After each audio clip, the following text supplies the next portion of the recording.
Hello everyone, I'm Xin. Today we are here to present our final project for MAFS5440. We choose Project 5, Financial GPT. We successfully fine-tuned a GPT model specialized for financial analysis, which has 5 functions. The chart below shows the contribution of us. Our presentation will be structured into 2 parts. First, we will introduce the basic architecture of our model, and then we will show the 5 functions along with the data and the parameters used during training.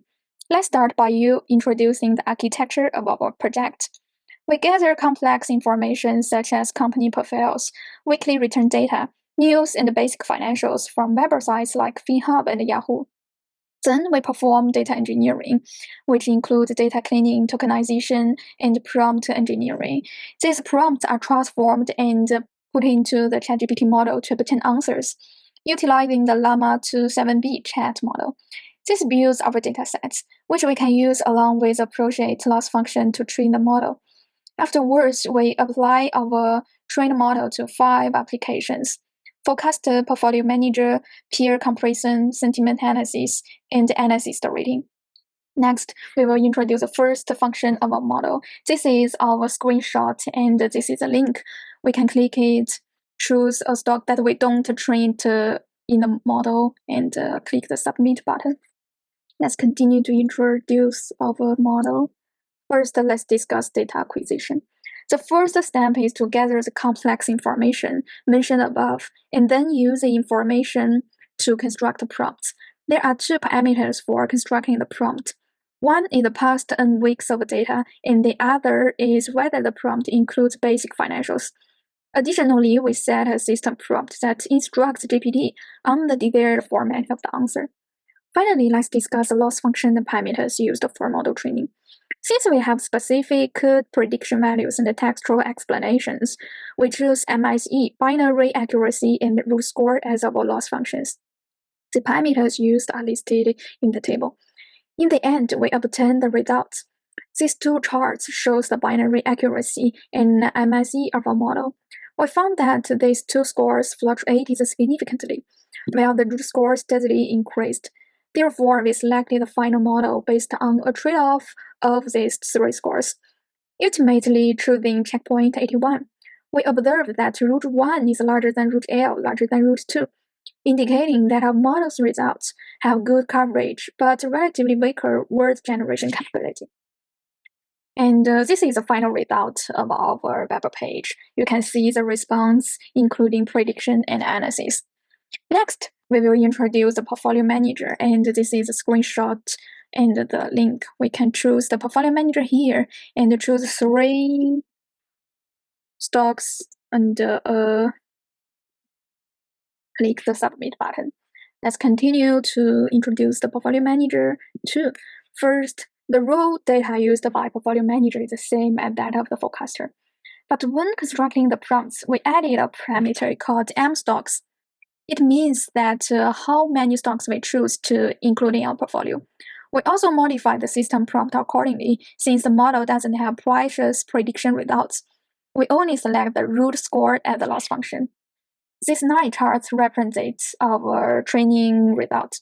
We found that the root score continues to rise, but due to the GPU limitations, we could only select the last checkpoint. And here we can see the result and the response. You can see the portfolio weights, explanation, and risk management. Okay, my part is over. Next, let Chen Yuwei introduce the peer comparison. Thank you. Okay, now I will introduce the third model in our FinGPT, which is peer company comparison. Just as the name, using these models, you can get the peer company information of your target company, and also our FinGPT will give out the comparison result and the detailed reasons, which can help the user to get a brief insight of the industry that peer companies belongs to. So here is a demo.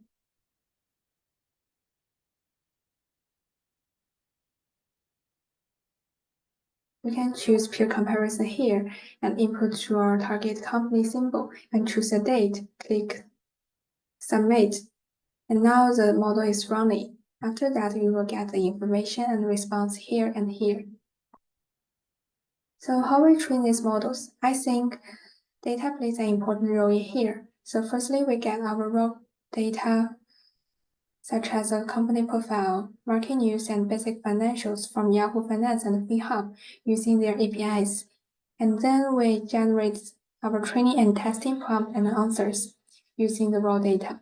Here is our system prompt. Here we define the answer format like this. And then we use the training and testing dataset to train our models. Here is some parameters, which includes the base model, maximum length, and learning rate. So how we evaluate our model performance? Here we use a root score. We compute the comparison result and the reasons root score. We can see that all the group scores attain its maximum at the checkpoint 28. So we use the model of the checkpoint 28 in our FinGPT. So that's all about the peer company comparisons. Next, let's welcome Wuzilin to introduce the sentiment analysis. Okay, I will introduce the sentiment analysis component of our project. Imagine having a tool that can quickly analyze financial news to help you understand market sentiments timely towards a specific stock. This is exactly what our model does. We can start by visiting this web page, selecting the stock sentiment analysis model, and entering the stock ticker along with the desired historical period. After submitting, the model will analyze the data and return results. Now let's dive into the details of how this works and then come back to the page. First, let's look at the training data. We utilize 4 datasets. Financial Phrase Bank is a benchmark dataset for financial sentiment analysis. FIQASA contains headlines and news data reliable for sentiment analysis. Twitter Financial News Sentiment is a dataset about real-time market sentiment from tweets.